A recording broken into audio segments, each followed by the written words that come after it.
السلام علیکم ورحمۃ اللہ وبرکاتہ۔ محترم سامعین کرام، آج 24 رمضان المبارک ہے اور ہمارے درس کا موضوع ہے زکوٰۃ اور ٹیکس میں فرق۔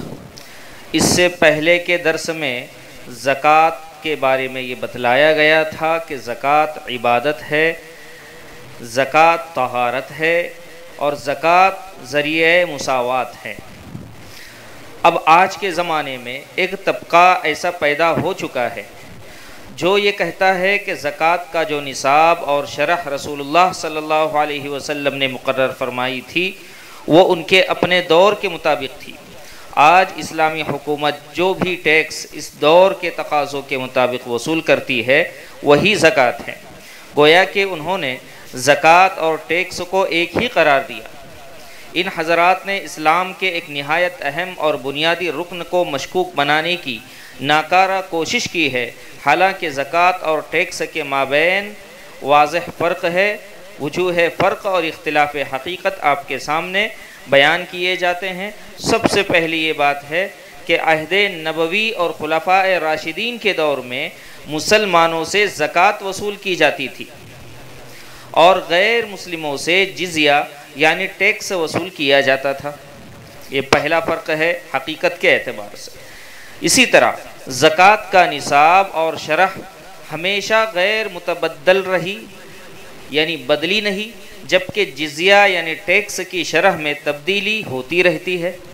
اس سے معلوم ہوا کہ زکوٰۃ مسلمانوں پر واجب ہوتی ہے، نہ کہ ٹیکس، اور احکام زکوٰۃ یہ مقدرات شرعیہ یعنی جس میں کمی بیشی نہیں کی جا سکتی اس میں سے ہے، جبکہ ٹیکس کی شرح ایسی نہیں ہے، اس میں کمی بیشی ہو سکتی ہے۔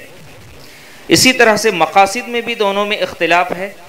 ٹیکس کا مقصد عوام کی آمدنی سے ایک حصہ لے کر اس سے نظام حکومت چلانا، رفاہ عامہ کے کام کرنا، ملکی ضروریات کو پورا کرنا ہوتا ہے، جبکہ زکوٰۃ کا بنیادی مقصد تطہیر مال اور تزکیہ نفس ہے۔ ارشاد خداوندی ہے، خذ من اموالہم صدقۃ تطہرہم وتزکیہم بہا۔ اے پیغمبر صلی اللہ علیہ وسلم، آپ ان مسلمانوں کے اموال سے زکوٰۃ وصول کر کے ان اموال کو پاک کیجئے اور ان کا تزکیہ نفس کیجئے۔ آیت مذکورہ سے دو مقصد واضح ہوتے ہیں۔ نمبر ایک، کمائی میں جو کوتاہیاں اور لغزشیں صادر ہوتی ہیں زکوٰۃ و صدقات کی وجہ سے اللہ تعالیٰ وہ معاف فرما دیتے ہیں اور کمائی پاک و طیب بن جاتی ہے۔ نمبر دو، مال کی محبت سے پیدا ہونے والی اخلاقی بیماریوں کے جراثیم سے انسان کا دل پاک و صاف ہو جاتا ہے۔ اسی طرح محاصل کے اعتبار سے بھی زکوٰۃ اور ٹیکس میں واضح فرق ہے۔ اسلامی نقطۂ نظر سے معاشی معاشرہ تین طبقوں پر تقسیم ہے۔ نمبر ایک، اہل نصاب یا غنی جن سے زکوٰۃ وصول کی جائے۔ نمبر دو، فقراء و مساکین جن میں زکوٰۃ تقسیم کی جائے۔ اور نمبر تین، متوسط درجے کے لوگ جو نہ زکوٰۃ دینے کے اہل ہیں نہ لینے کے اہل ہیں۔ مذکورہ یہ جو تقسیم ہے اس سے پتہ چلتا ہے کہ زکوٰۃ پہلے طبقے سے لے کر دوسرے طبقے کو دی جاتی ہے۔ گویا زکوٰۃ کا مال امیروں کی جیب سے نکلتا ہے اور غریبوں پر تقسیم ہوتا ہے، جبکہ ٹیکس کی رقم کا اکثر و بیشتر حصہ غریبوں کی جیب سے نکلتا ہے۔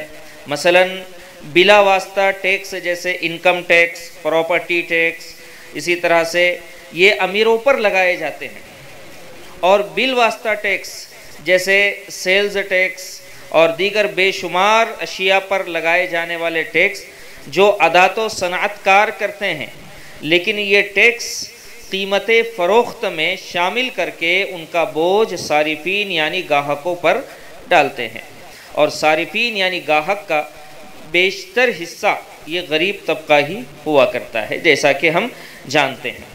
اسی طرح مصارف میں بھی دونوں کے اختلاف ہیں۔ زکوٰۃ کا سب سے بڑا مصرف غرباء کی کفالت عامہ ہے، جبکہ ٹیکس سے عملاً امیر طبقہ ہی زیادہ مفاد حاصل کرتا ہے۔ زکوٰۃ کے ذریعے طبقاتی تقسیم میں بہت حد تک کمی واقع ہوتی ہے، جبکہ ٹیکس کا بار یعنی بوجھ غریبوں پر زیادہ ہوتا ہے اور فائدہ اس کا امیر زیادہ حاصل کرتے ہیں۔ اسی طرح دونوں میں مزاج اور نتائج کے اعتبار سے بھی اختلاف اور فرق ہے۔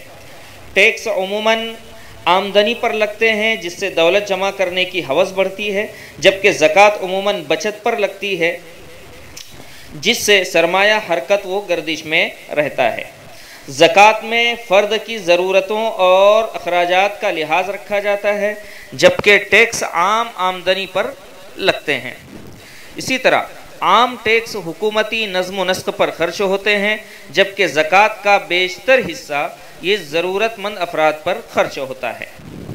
اسی طرح ٹیکس دہندہ یعنی ٹیکس ادا کرنے والے لوگ اسے بوجھ سمجھ کر کبھی بھی پوری مالیت ظاہر نہیں ہونے دیتے، جس کی بنا پر رشوت کی راہیں کھلتی ہے، جبکہ زکوٰۃ یہ دینی فریضہ اور مالی عبادت ہونے کی بنا پر بیشتر مسلمان بخوشی ادا کرتے ہیں اور رشوت کا امکان نہیں ہوتا۔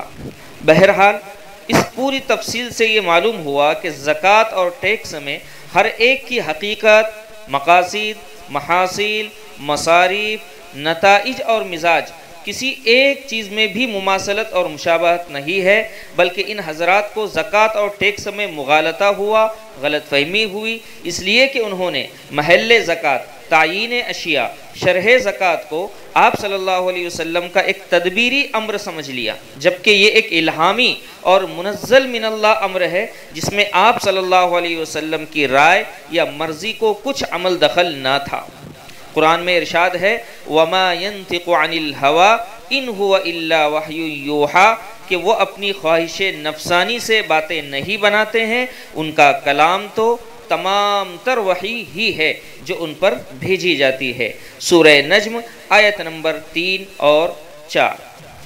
اللہ تبارک و تعالی زکوٰۃ اور ٹیکس کے اس فرق کو ہمیں اچھی طرح سمجھنے کی توفیق نصیب فرمائے اور کما حقہ زکوٰۃ ادا کرنے کی توفیق نصیب فرمائے۔ والسلام علیکم ورحمۃ اللہ وبرکاتہ۔